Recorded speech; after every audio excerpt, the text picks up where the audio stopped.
మామూలుగా లేదు, ప్రతి ఒక్కరికి మడతడిపోద్దని చెప్పాడు. ఆ విషయంలో ఎవరైనా తలదూర్చారంటే అది ఎవరైనా గానీ, జగన్ అవని, రోజా అవని, ఇంకెవరైనా గానీ లోపల అడుగు పెడతాకి వీలు లేదు. ఈ మ్యాటర్ తేలేదాకా అక్కడ మీ ప్రభుత్వంలో ఇలా జరిగింది అని అయితే ఆయన అయితే ఫారెన్సిక్ రిపోర్ట్ లో కూడా తెలిసిందంట చాలా వరకు. వాళ్ళ ప్రభుత్వంలోనే ఇలాంటి దుశ్చర్యలకు పాల్పడ్డారని. ఇది చాలా దారుణం. ఇలాంటి పనులు అంటే మన చంద్రబాబు నాయుడు సీఎం అయినా మరి ఆ రోజే ఆ లడ్డుని రిపోర్ట్స్ కి ల్యాబ్స్ కు పంపించి దీంట్లో ఇవన్నీ ఉన్నాయని తేలడం జరిగింది. సో దీన్ని గట్టిగా నమ్మి పవన్ కళ్యాణ్ దీక్ష కూడా చేపట్టాడు. అవును, ఇప్పుడు దీక్షలో ఉన్నాడో ఖచ్చితంగా మంచి జరగాలని పట్టుబడాలి. దాంట్లో దొరికే వాళ్ళు దొరుకుతారు, ఖచ్చితంగా దొరుకుతారు. ఈయనేమో ఎవరెవరికో అమిత్ షాకి లేఖ రాసినంత మాత్రాన నిజం అబద్ధం అయిపోయింది. జగన్ గారు ఇప్పుడు అమిత్ షాకి ఏదో నా మీద రూమర్స్ వస్తున్నాయి, ఎలిగేషన్స్ వస్తున్నాయి, ఇలాగా లడ్డు విషయంలో నేనే రాజకీయ పార్టీలు కావాలని ఇరికిస్తున్నాయి నన్ను లోపల వేయడానికి అనేసా కావాలని ఇప్పుడున్న ప్రభుత్వం, ఈ కూటమి ప్రభుత్వం ఏదైతే ఉందో మీ ప్రభుత్వం నన్ను ముంచేద్దాకు చూస్తున్నాయి బాబు. ఈ విషయంలో నాకు న్యాయం జరగాలి, నేను ఏం పాపం చేయలేదు, దేవుడితో నేను ఆటలాడలేదు అన్నాడు. చూద్దాం ఇప్పుడు ఎవరనేది పర్టికులర్ గా ఎవరికి తెలియదు కాబట్టి అక్కడ ఇప్పుడు పవన్ కళ్యాణ్ గారు అయితే సీరియస్ ఎవరు అనేది అక్కడ కాదు. యాక్చువల్ గా గవర్నమెంట్ ఎవరున్నారు వాళ్ళే బాధ్యత వహించాలి ఖచ్చితంగా. ఇప్పుడు కూటమి ప్రభుత్వం ఉంది కాబట్టి, టీడీపీ మన చంద్రబాబు నాయుడు గారు ఉన్నారు కాబట్టి దాని గురించి క్షుణ్ణంగా పరిశీలించాలి. ప్రతి పాయింట్ ని తెలుసుకోవాలి, ప్రతి ఒక్కరికి తెలియజెప్పాలి. ఇలాంటి భక్తులతో ఆటలో ఇంక నుంచి ఇంకొకసారి ఎవరైనా చేయడానికి కూడా భయపడాలన్నమాట. ఆ విధంగా చర్యలు తీసుకోవాలి దీని గురించి. మన డైమండ్ రాణి రోజక్కకు పవన్ కళ్యాణ్ గారు తిరుమల కొండ పైన అడుగు పెడితే కాళ్ళు ఇరగొడతా అనడము, ఫ్యాన్స్ మన టీడీపీ ఫ్యాన్స్ అవ్వచ్చు మొహమాటం లేని చెప్పాడు.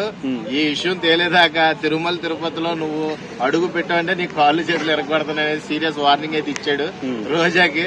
రోజా మటుకి ఏవో ఎలిగేషన్స్ సృష్టిస్తుంది కొత్తగా ఈ లడ్డు గురించి. అసలు ఈ లడ్డు మీ హయాంలోనే తప్పు జరిగిందని అయితే ఇప్పుడున్న అక్కడ మేనేజ్మెంట్ ఎవరైతే ఉన్నారో ఇది వైసీపీ కాలం నుంచి జరుగుతుంది అని కొంతమంది చెప్తున్నారు. 250 రూపాయలకే కొనడము, అర్చన చేయించే నెయ్యిని మాత్రం 1650 కొనడము, మనము ప్రసాదంగా తినే దాన్ని 250కే కేజీ కొనడము, ఇది ఇక్కడే తేలిపోతుంది కదా. అవును ఖచ్చితంగా నీట్ గా కనబడుతుంది క్లియర్ గా. ప్రతి ఒక్కరు కూడా దీంట్లో దోచేశారు. తిరుమల దేవుడిని అడ్డం పెట్టుకుని, దేవస్థానాన్ని అడ్డం పెట్టుకుని దొంగలు ఎక్కువైపోయారన్నమాట. ఆ దొంగలు ఈ ప్రభుత్వంలో లేకుంటే ప్రతిపక్షంలో ఉన్నప్పుడు కానీ జరుగుతున్న భోగాతం ఇది. ఈ భోగాతాలన్నీ బయటపడాలి. ఎందుకంటే జనాలు నమ్మకాలు కోల్పోతారన్నమాట, దేవుడి మీద శ్రద్ధ కోల్పోతారు. ఇప్పుడు భక్తిని కోల్పోయిన తర్వాత భగవంతుడు ఏం చేసినా ఇక లాభం లేదు. ఆల్రెడీ ఇలాంటి చర్య గనక ప్రతిపక్షంలో ఉండగానే జరిగినట్లయితే దానికి దేవుడు ఆల్రెడీ రిజల్ట్ చూపించాడు. ఆ రిజల్ట్ లో మీకు తేటతెల్లం అయిందని అయితే నేనైతే. ఇంకోటి మెయిన్ పాయింట్, మన చిలుకూరు బాలాజీ మెయిన్ ప్రధాన అర్చకులు గారు మార్నింగ్ సో మహాపాపం జరిగిపోయింది ప్రభు అని ఆయన వేడుకుంటూ అక్కడ ర్యాలీ చేయబడుతూ దేలం దగ్గర ఆయన ఒకటే చెప్పాడు, అందరికి న్యాయం జరగాలంటే. బ్రాహ్మణులు ఏం చేస్తారు? బ్రాహ్మణులు ఆకుకూరలు తిని భక్తి శ్రద్ధలతో వచ్చిన భక్తులకి ప్రసాదాలను పంచిపెట్టి వాళ్ళకి పూజ చేసి వాళ్ళకి అర్చనలు చేసి వాళ్ళ సుఖక్షేమాలు కోరుకుంటారన్నమాట. అలాంటి బ్రాహ్మణులకి ఈ లడ్డూలో కొవ్వు పెట్టి నువ్వు ఇలా పలహారాన్ని ఖరాబు చేసి నువ్వు అదే అర్చకులతో నువ్వు ప్రజలకి భక్తులకి పంపించేలా చేశారు. ఇది చాలా దరిద్రమైన చర్య అన్నమాట. అందుకే ఆయన ఏడుకుంటున్నాడు, బయటకు వచ్చి ర్యాలీ చేయవలసిన పని ఎందుకు అంటే ఇలాగా నేను అపవిత్రం అయిపోయాను ప్రభు, ఇలాంటి కొన్ని దుశ్చర్యల వల్ల నాలో ఉన్న భక్తి కాస్త నాశనం అయిపోయింది, నన్ను క్షమించాలి అని వేడుకొని మొక్కుతున్నాడు. బయట విషయం ఆయన చెప్పడం జరిగింది, ఇలా రాజకీయ పార్టీలు మాత్రమే పోరాడితే న్యాయం జరగదు, అందరూ ఏకాగ్రీవంగా కలిసికట్టుగా వస్తే తప్ప.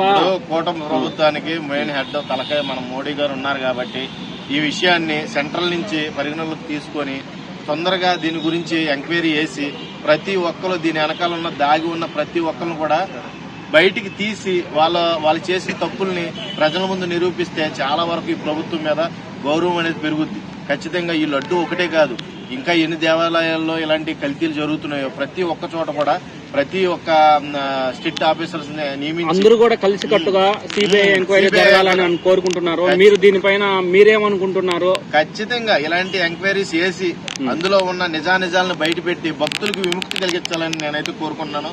ఇలాంటి ప్రసాదాలతో భక్తిని కాస్త అపవిత్రం చేసే ప్రతి ఒక్కరిని తీవ్రంగా శిక్షించాలని నేనైతే ఈ లడ్డు విషయంలో మనకి ఎన్ని రోజుల్లో తేలే అవకాశం ఉంది? తప్పు చేసిన వారికి ఎన్ని రోజుల్లో శిక్ష పడే అవకాశం ఉందని మీరు అనుకుంటున్నారు? ఒక్క నిమిషం, ఒక్క విషయం దీంట్లో అడిగావు కాబట్టి చెప్తున్నా. గత ప్రభుత్వం నుంచి జరుగుతుంది అంటున్నారు, ఈ ప్రభుత్వం వచ్చి చర్య తీసుకుంది. ఇప్పుడు ఈ గత ప్రభుత్వం నుంచి జరుగుతుంది దాదాపుగా 3-4 సంవత్సరాల నుంచి జరుగుతుందన్నమాట. జరుగుతున్న దాన్ని ఈ రోజున కనిపెట్టారు కాబట్టి ఇది దగ్గరగా ఒక సంవత్సరం, ఒక 2-3 నెలలు అయితే టైం పడుతుంది. ఎందుకంటే అది కూడా సెంట్రల్లో ఇన్వాల్వ్మెంట్ ఉంటే, ఇన్వాల్వ్ అయ్యి ప్రతి విషయాన్ని క్షుణ్ణంగా పరిశీలిస్తే తొందరగా అయితే సెటిల్మెంట్ అవుతుందని నా ఉద్దేశం. స్టేట్ గవర్నమెంట్ అయితే ఎక్కడికక్కడే దొంగలు దోపిడీదారులు ఎక్కువ ఉన్నారు కాబట్టి వాళ్ళ వల్ల ఎటువంటి న్యూస్ అయితే బయటకు రాదు. ఎందుకంటే అమ్ముడుపోతారు, లంచాలకు అమ్ముడుపోతారు కాబట్టి దేవస్థానంలో దేవుడిని కూడా అమ్మేసే రకం జనాలు ఉన్నారు కాబట్టి ఇది సెటిల్మెంట్ అవ్వదు. కాబట్టి తొందరగా ఈ కేంద్ర ప్రభుత్వం పూనుకొని ఈ విషయం మీద తీవ్రంగా స్పందించి ప్రతి ఒక్కరిని గుర్తించి అరెస్ట్ చేయాలని నేను మనస్ఫూర్తిగా కోరుకుంటున్నాను. Okay bro, thank you.